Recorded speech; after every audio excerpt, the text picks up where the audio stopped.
আমাদের এনসিপির কিছু নেতৃবৃন্দ কক্সবাজারে গিয়েছেন, আপনারা যেতেই পারেন, অসুবিধা কিছু নেই।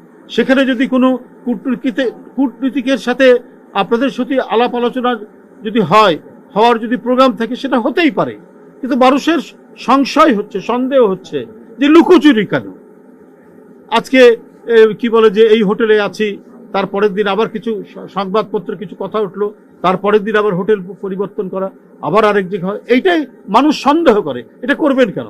আপনারা তো এই যে গণ অভ্যুত্থান, সেই গণ অভ্যুত্থানে আপনারা তো নেতৃত্ব দিয়েছেন, আপনারা সেখানে অংশগ্রহণ করেছেন।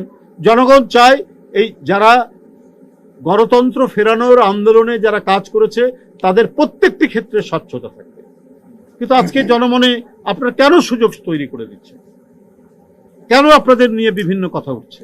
আপনারা যে কোনো কাজেই যেতে পারেন, যে কারোর সাথে সাক্ষাৎ করতে পারেন, সভা করতে পারেন, ওটা প্রকাশ্য জানিয়ে দিন। সেটা আপনারা মিডিয়াকে বলেন, তাহলে তো আর কোনো প্রশ্ন আসে না। এই লুকোচুরি করলে তো মানুষ নানা ষড়যন্ত্র খুঁজবে।